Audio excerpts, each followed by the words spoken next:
ನಗ್ಬೇಕು please.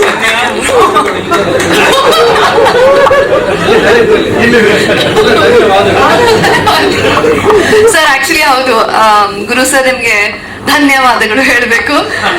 ನಿಮ್ಗೆ ಗೊತ್ತು, ಈ ಇಡೀ ಒಂದು ಸ್ಟಾರ್ ಕಾಸ್ಟ್ ಅಲ್ಲಿ ನಾನೇ ನಮ್ಮ ಸಿನಿಮಾಗೆ ಲಾಸ್ಟ್ ಆಗಿ ಜಾಯಿನ್ ಆದೆ. ಅದು ತುಂಬಾ ಇಂಟ್ರೆಸ್ಟಿಂಗ್ ಕಥೆ ಇದೆ, ಹೇಳ್ಬೋದಲ್ವಾ? ಸರ್ 2 ದಿನ ಆಯ್ತು ಶೂಟಿಂಗ್ಗೆ. That's when I join the film team. ನನಗೆ ಗೊತ್ತಿರ್ಲಿಲ್ಲ ನಾಡಿದ್ದು ಶೂಟು, ನಾಳೆ ನಾನು ಹೋಗ್ತೀನೋ ಇಲ್ವೋ, ಸಿನಿಮಾ ಮಾಡ್ತೀನೋ ಇಲ್ವೋ ಅಂತ ನನಗೆ ಗೊತ್ತಿರ್ಲಿಲ್ಲ. ಬಟ್ ಅಗೇನ್ ನಿಮ್ ತುಂಬಾ BP ಲೋ, BP ಹೈ ಆಗಿತ್ತು ಅಂತ ಕೇಳಿದ್ದೆ. ಆ ಟೆನ್ಷನ್ ಅಲ್ಲಿ ಈ ರೋಲ್ ಪ್ಲೇ ಮಾಡೋರು ಬರ್ತಾರಾ ಇಲ್ವಾ, ಯಾರು ಬರ್ತಾರ ಅಂತ ನಿಮ್ಗೆ ಟೆನ್ಷನ್ ಆಗಿತ್ತಂತೆ. ತುಂಬಾ ಟೆನ್ಷನ್ ಕೊಟ್ಟೆ ಸರ್ ನಿಮ್ಗೆ ಶೂಟಿಂಗ್ ಮುಂಚೆ. ಬಟ್ ನನ್ಗೆ ತುಂಬಾ ಖುಷಿ ಇದೆ ನಾನು ಈ ಸಿನಿಮಾ ಮಾಡಿದೆ ಅಂತ. ಅಫ್ಕೋರ್ಸ್ ತುಂಬಾ ಒಳ್ಳೆ ಟೀಮು ಅಂಡ್ ತುಂಬಾ ಪ್ಯಾಷನೇಟ್ ಆಗಿ ಎಲ್ಲ ನಿಮ್ ಫ್ರೆಂಡ್ಸ್ ಇವತ್ತು ಮೀಟ್ ಮಾಡ್ತಾ ಇದೀನಿ, ಎಲ್ಲ ಪ್ರೊಡ್ಯೂಸರ್ಸ್ ಇವತ್ತು ನೋಡ್ತಾ ಇದ್ದೀನಿ. ಖುಷಿ ಆಯ್ತು. Thank you sir, everybody thank you. ಅಷ್ಟು ಪ್ಯಾಷನ್ ಇಟ್ಕೊಂಡು ಸಿನಿಮಾ ಮಾಡಕ್ ಬಂದಿದ್ದಾರೆ. ಒಂದು ರೆಗ್ಯುಲರ್ ಆಗಿ ಸಿನಿಮಾ ಮಾಡೋರು ಪ್ರೊಡಕ್ಷನ್ ಹೌಸ್ ಅಫ್ಕೋರ್ಸ್ ಮಾಡ್ತಾ ಇರ್ತಾರೆ, that is their business. But ಆಚೆಯಿಂದ ಬಂದು ಪ್ಯಾಷನೇಟ್ ಇಟ್ಕೊಂಡು ಮಾಡೋದು, really respect all of you. And of course ನನ್ಗೆ ಇನ್ನೊಂದೇನಂದ್ರೆ, Ravi sir is the lead ಅಂತ ಗೊತ್ತಾದ್ಮೇಲೆ ಭಯ ಆಯ್ತು ಆಬ್ವಿಯಸ್ಲಿ. ಯಾಕೆ ಭಯ ಅಂದ್ರೆ, ಸರ್ ನಿಮ್ ಬಗ್ಗೆ ಒಂದು ರೂಮರ್ ಇದೆ ಆಚೆ.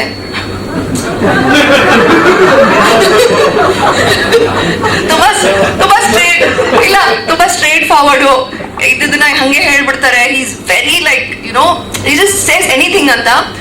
ತುಂಬಾ ಭಯ ಪಡಿಸ್ಕೊಂಡು they scared me a lot before coming to the shoot. But ಶೂಟಿಂಗ್ ಬಂದಾದ್ಮೇಲೆ ನನ್ಗೆ ಗೊತ್ತಾಯ್ತು ವಾಟ್ ಟೆಡಿ ಬೇರ್ ಈಸ್ ಅಂತ.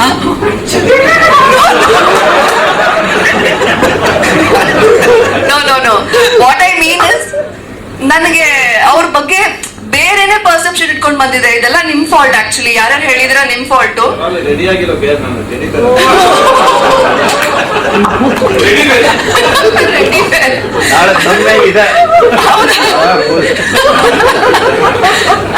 ಸೊ ನಿಜ ಹೇಳ್ತೀನಿ, ಐ ವಾಸ್ ರಿಯಲಿ ಸರ್ಪ್ರೈಸ್ಡ್. ನನಗೆ ಖುಷಿ ಇದೆ, ನನ್ ಇಷ್ಟು ಒಳ್ಳೆ ಆಪರ್ಚುನಿಟಿ. ಸಿನಿಮಾ ಅಫ್ಕೋರ್ಸ್ ಖುಷಿ ಇದೆ, ಬಟ್ ಸರ್ ಜೊತೆ ಒಂದೆರಡು ಮಾತಾಡಕ್ ಚಾನ್ಸ್ ಸಿಕ್ತು. ಅವ್ರ ಜೊತೆ ಲೈಟಿಂಗ್ ಮಾಡ್ಬೇಕಾದ್ರೆ ಶಾರ್ಟ್ ಮಧ್ಯದಲ್ಲಿ ಅವ್ರು ಮಾತಾಡ್ತಾ ಇದ್ರು. ಅವ್ರ ಮಾತನ್ನ ಕೇಳೋದು, ಅವ್ರು ಹೇಳೋದು ನನಗೆ ಹಿ so philosophical, so loving and so straight forward. ಅದು ಅವ್ರ personality. I am in love with his personality. ಯಾಕೆಂದ್ರೆ ನಾನು ಒಂದ್ ರೀತಿಲಿ ನಿಮ್ ತರಾನೇ, ಬಟ್ ನಾನು ತೋರ್ಸ್ಕೊಡಲ್ಲ, ಅದು ಮೈಂಡ್ ಅಲ್ಲೇ ಹೇಳ್ಕೊಡ್ತೀನಿ. ಬಟ್ ನೀವ್ ಹೇಳ್ಬಿಡ್ತೀರಾ. ಬಟ್ ನೀವ್ ಹೇಳಿದ್ರೆ ನಗ್ತಾರೆ, ಎಲ್ರು ಖುಷಿ ಪಡ್ತಾರೆ. I don't think you guys will love if I am so straightforward. But I was happy to meet somebody as open as him. ನನಗನ್ಸ್ತು ಸೂಪರ್ ಸ್ಟಾರ್ ರವಿಚಂದ್ರನ್ ಸರ್ಗಿಂತ I felt like I met a friend. But that is ಇಡೀ contribution, friend ಅಂತ ನಾನೇನು ಹೇಳ್ಬಹುದು, ಇಡೀ contribution ಅವ್ರದೇ, ನಂದಲ್ಲ. ನನ್ಗೆ ಇನ್ನೂ ಭಯ ಇದೆ ಸರ್ ಜೊತೆ ಮಾತಾಡೋಕ್ಕೆ. But thank you sir, thank you. ನನ್ಗೆ ನಿಮ್ ಜೊತೆ ಇನ್ನೊಂದು ಸಿನಿಮಾ ಮಾಡ್ಬೇಕು, ಯಾಕಂದ್ರೆ ಇದ್ರಲ್ಲಿ ತುಂಬಾ ಕಮ್ಮಿ ಸೀನ್ಸ್ ಇತ್ತು. ಇಲ್ಲ ಅಂದ್ರೆ ಈ ಇಡೀ cinema is a court room drama ಅಲ್ವಾ? ಹೌದು ಸರ್ ಜೊತೆ ಒಂದು ಸಣ್ಣ ಬಿಟ್ ಮಾತ್ರ ಇದೆ ಸಾಂಗ್ ನಂದು.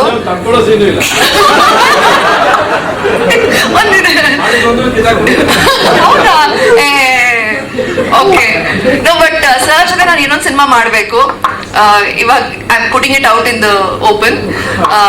ಇನ್ನೂ ಜಾಸ್ತಿ ಸೀನ್ಸ್ ಇರ್ಲಿ, ಇನ್ನೂ ಒಳ್ಳೆ ಕಥೆ ಇರ್ಲಿ. ಅಫ್ಕೋರ್ಸ್ ನಾನು ಹೇಳ್ದಂಗೆ ಇದು court room drama, legal thriller, ತುಂಬಾ ಒಳ್ಳೆ ಸಿನಿಮಾ.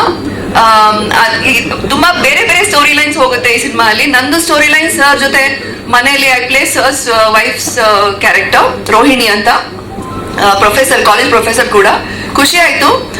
ತುಂಬಾ ದೊಡ್ಡ ಸ್ಟಾರ್ ಕಾಸ್ಟ್ ಇದೆ, ಖುಷಿ ಆಯ್ತು. ಎಲ್ರು ಇಲ್ಲಿ ಮೀಟ್ ಮಾಡಿದ್ದೀನಿ. ಸೀನ್ಸ್ ಇರೋದು ಸೂರ್ಯ ಬಾಯ್ಲಿ ಬೇಡ. ಸೂರ್ಯ ನನ್ನ ಫೇವ್ರೇಟ್. ನನ್ನ ತಮ್ಮನ ಕ್ಯಾರೆಕ್ಟರ್ ಪ್ಲೇ ಮಾಡ್ತಾನೆ ಈ ಸಿನಿಮಾದಲ್ಲಿ. ಐ ಲವ್ ಹಿಮ್, ಅವನಿಗೆ ಗೊತ್ತು. ಖುಷಿ ಆಯ್ತು, ಇಡೀ ತಂಡ ಜೊತೆ ಖುಷಿ ಆಯ್ತು ಕೆಲಸ ಮಾಡಿ. 24th May ಸಿನಿಮಾ ರಿಲೀಸ್ ಆಗ್ತಿದೆ. ದಯವಿಟ್ಟು ಎಲ್ಲರೂ ಸಿನಿಮಾ ನೋಡಿ. Thank you for the support. ಇಲ್ಲ, ಧನ್ಯವಾದಗಳು. ನಿಮ್ಗೂ ತುಂಬಾ ಧನ್ಯವಾದಗಳು. ಯೂಟ್ಯೂಬ್ಗಂತೂ ಸಖತ್ ಕಂಟೆಂಟ್ ಕೊಟ್ರಿ. Thank you so much. ನಿಮ್ಗೆ ಗೊತ್ತೂ ಆಗಿಲ್ಲ ಹಂಗ್ ಬಂದಿತ್ತು. Lakshmi ma'am, powerful defence lawyer ಆಗಿ ಕಾಣಿಸ್ಕೊಂಡಿದ್ದೀರಾ. ನಿಮ್ಮ ಪಾತ್ರದ ಬಗ್ಗೆ, ದ ಜಡ್ಜ್ಮೆಂಟ್ ಬಗ್ಗೆ. ಆಕ್ಚುಲಿ ಸಾರಿ, ನಾನು ಇಂಟರಪ್ಟಿಂಗ್. ಮ್ಯಾಮ್ ರೋಲ್ ಮೇಲೆ ನನ್ ಕಣ್ಣಿತ್ತು. ಓ, ಮಾಡ್ಬೇಕು, ಅವ್ರ ರೋಲ್ ಮಾಡ್ಬೇಕು ಅಂತ ತುಂಬಾ ಇತ್ತು. ಬಟ್ ಹಿಂಗ ಹೇಳೋದು ಅರ್ಥ ತೊಂದರೆ ಇಲ್ಲ. ಹಿಂಗ ಹೇಳೋದು ಸರ್ ಹೇಳ್ಬೋದಾ ಇವಾಗ ನಾನು